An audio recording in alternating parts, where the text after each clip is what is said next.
Everybody,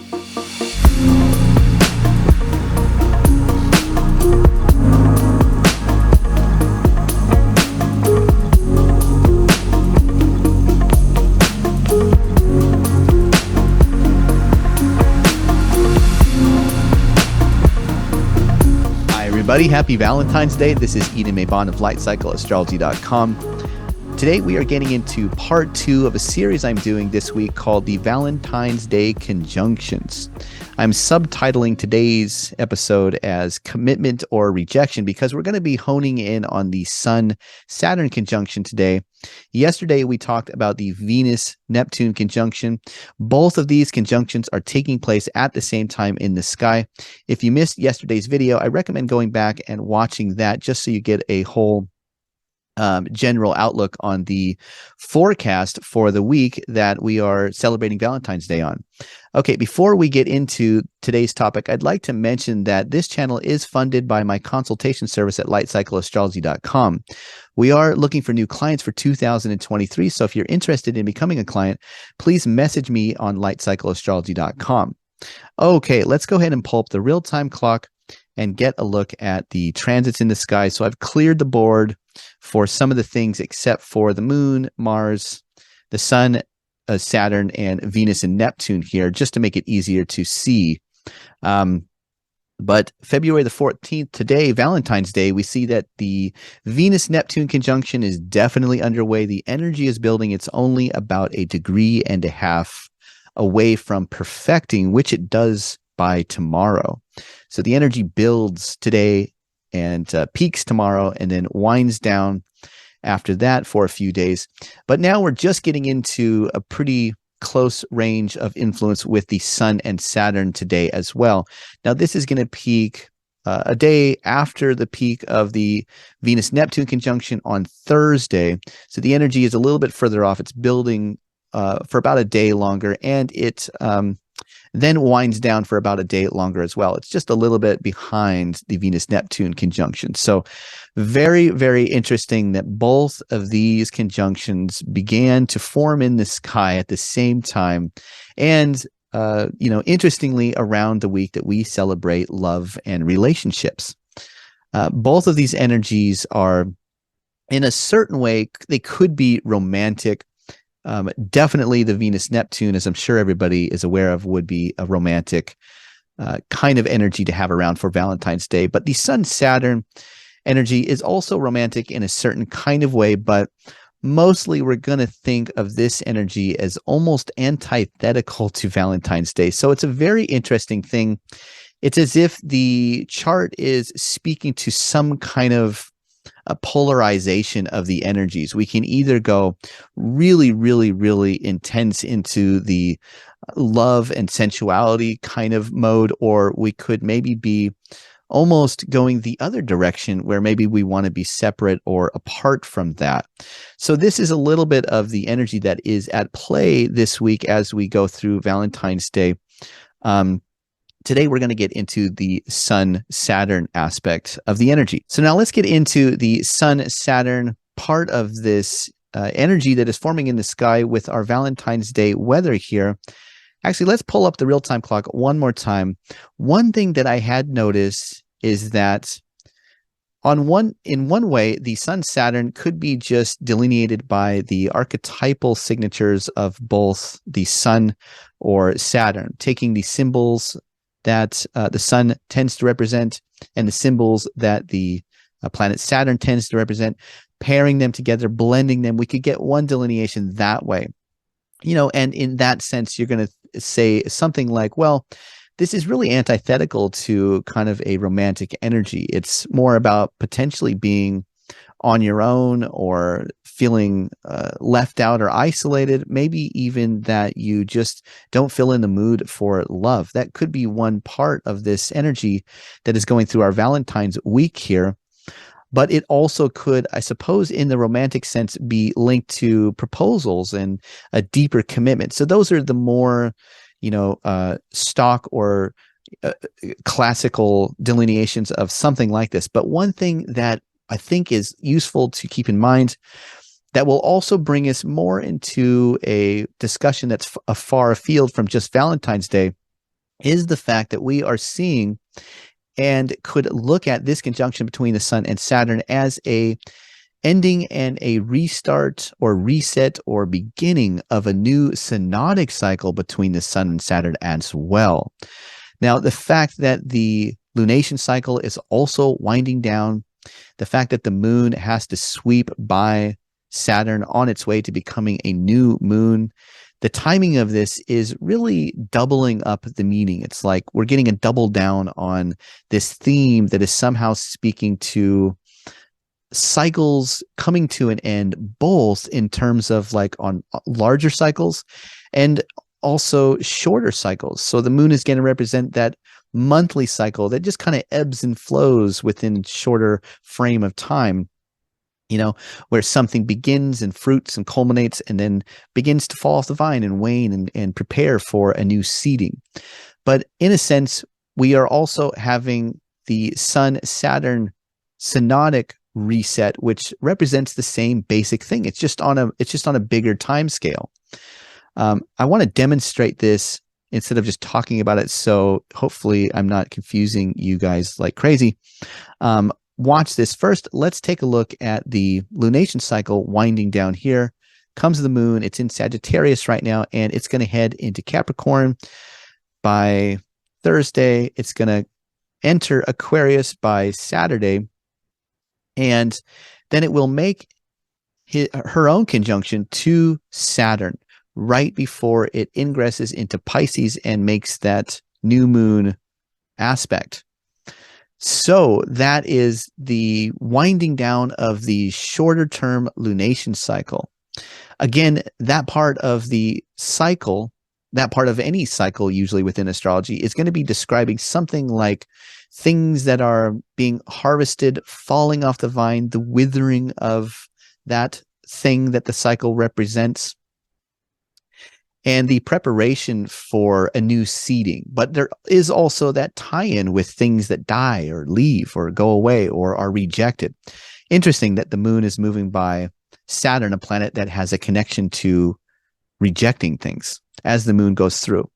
I wonder if, we don't see part of this Valentine's Day energy as certain things out there being rejected romantically, or maybe certain relationships being rejected romantically after a pretty potent, attractive, or imaginational sensuality that comes in, like a one night stand kind of a thing, where it's just like, boom, it's in and it's out, or something like that. Now, I don't want to say that that is all what this is going to be.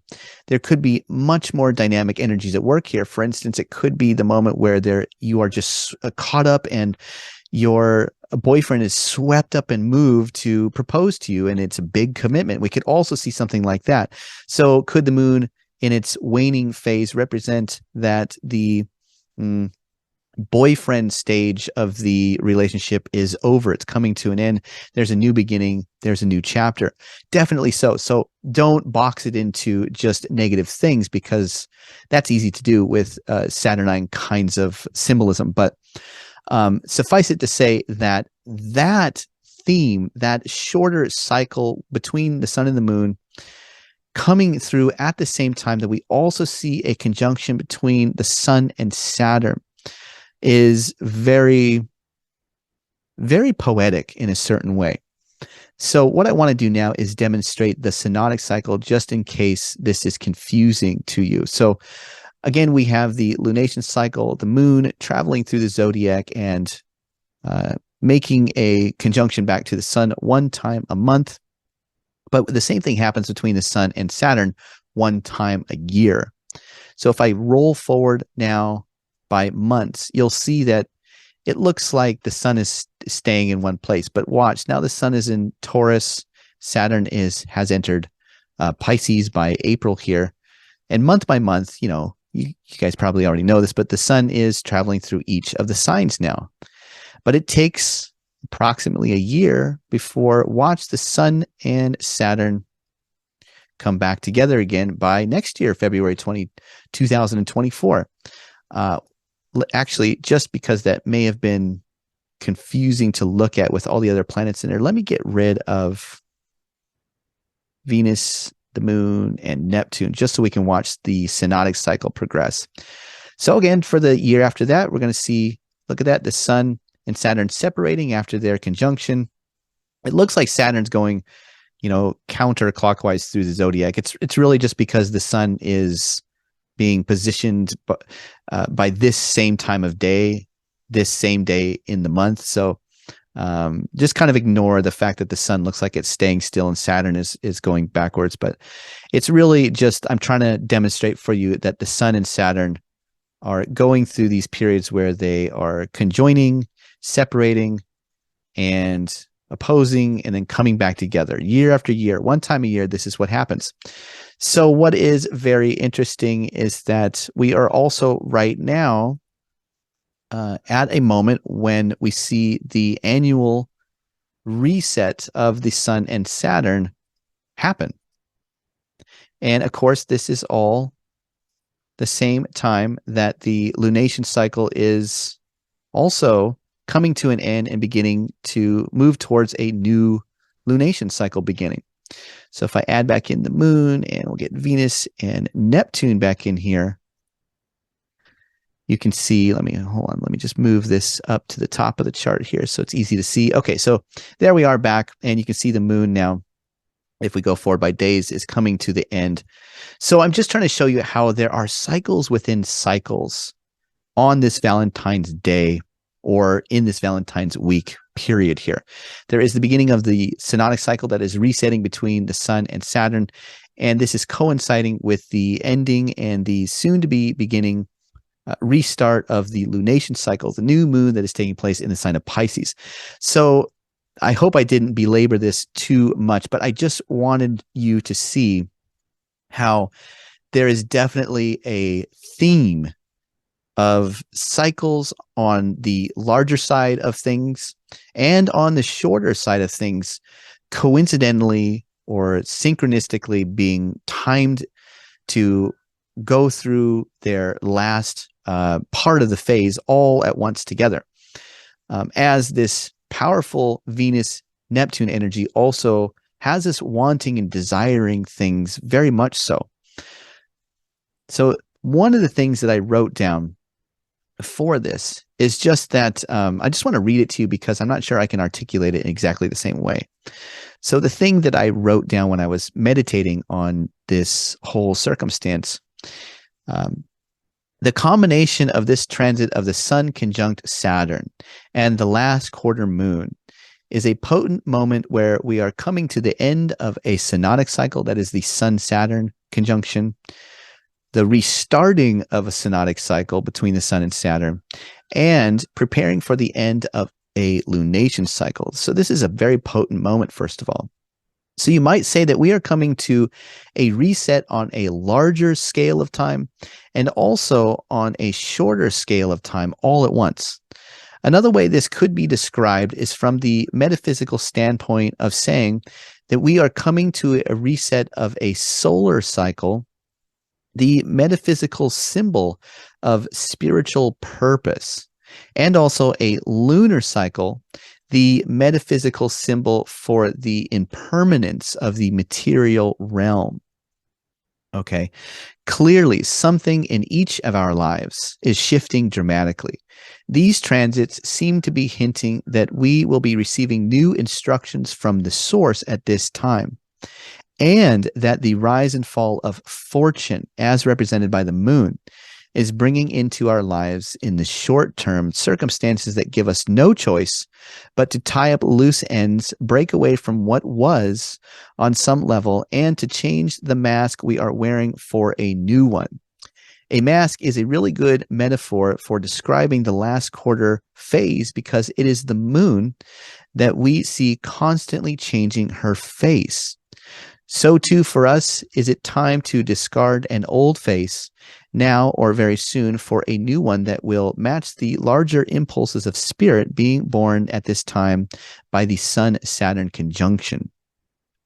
Okay, what I mean by that is simply that the Sun and Saturn getting together, that reset of the synodic cycle, is going to be more solar based. It's going to be based in a larger time frame.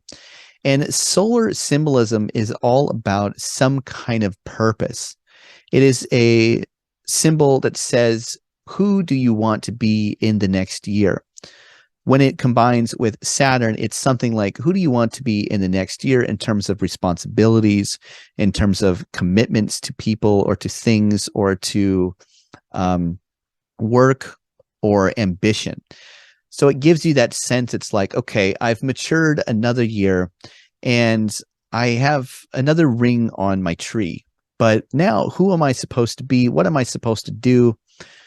What goal or ambition or purpose do I see for myself as I'm getting older and aging and becoming more wise? All of these Saturnine sun kinds of things are playing out over the course of the year.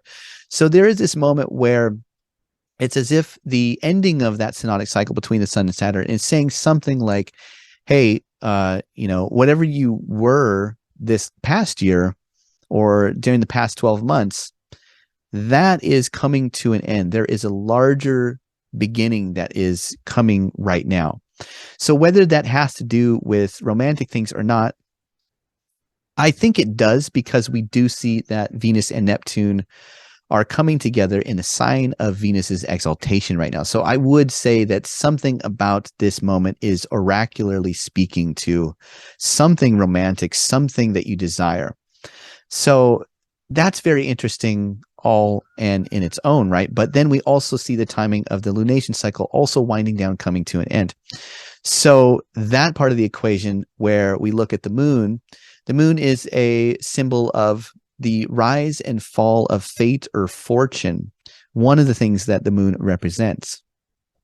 Other things could be marriage or the body or the family or even sisters or things like that. But one of the things that the moon is associated with is the rise and fall of material things that come into form and are moving out of form and being reincarnated. The moon, because it was a celestial body that the ancients saw rapidly traveling through the zodiac one time a month and coming back to a conjunction with the sun, it represented the rise and fall of the material realm.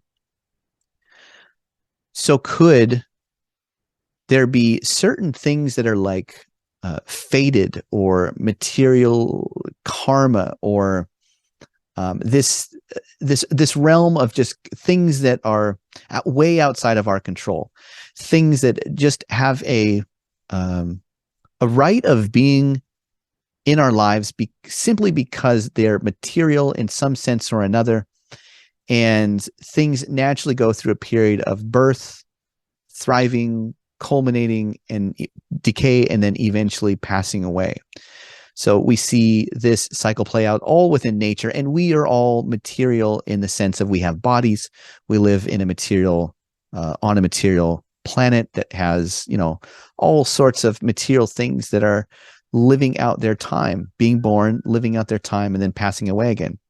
So these could be represented by the moon, this shorter phase that is saying, well, there is something in terms of circumstances or fate that may be coming to a close right now. It's on a much smaller time scale. So, we're just thinking in terms of months at a time here. But could this also speak very powerfully the fact that the moon is coming to the closing part of its cycle that represents some kind of passing away that needs to happen in order for something to be seeded and then reborn and take up the mantle of growth in a new way? That is really a prominent theme for this particular moment as we go through the astrology for the Valentine's Day or Valentine's week moment here. So I'm going to leave that with you. It's a little bit deeper of a thing than, probably most people would want to get into when thinking about Valentine's Day and romance and relationships. But again, we have to pair this with the Venus-Neptune part of the equation to get the full picture here. So the dichotomy, in summary, I think you could say is this, that there's pretty big polarization between this very sensual, very romantic, very imaginative kind of desire that is doing something right now for us. Maybe people are, falling in love out of the blue. Maybe they are just incredibly passionate about something that they want or desire that brings joy and fulfillment. But then at the same time, there is definitely a signature that says, hey, we are maturing. We're getting another ring on our, if we're like a tree, we're getting another ring on our stump or whatever. We're getting another notch on the belt, hopefully not. But, we're maturing in the larger sense. And we also see that something in the short term it's ready to be let go of. Whether that is a part of our relationship that we're moving to another level on, whether it's a part of what we want that is slowly passing away and we've matured and gained something positive out of it and we're ready to move to a higher step, or whether it's things that are not working and need to be discarded in order for us to really pursue what it is that truly makes us feel like we have joy and pleasure, the things that we're passionate about, the things that we desire. That is the theme that we're playing with right now. So as time goes on, we're going to talk about the upcoming transits that are leading us into this coming weekend, because this really needs to be honed down into a rising sign video where we try to pocket this energy into specific houses, because it's pretty generalized in this sense. But I just want to give you the general broad themes today to think about and contemplate. Maybe you can see how this is playing out in your life, within relationships, or within what it is that you are feeling very romantic and poetic about right now, with that streak of, that Saturn seriousness and commitment and responsibility that is also there. So thanks everybody for watching. I really appreciate it. I hope you do have a wonderful Valentine's Day, and let me know how it goes for you in the comments. I'll be back again on Wednesday for a video where we begin to break down the coming transits that are leading us into the weekend.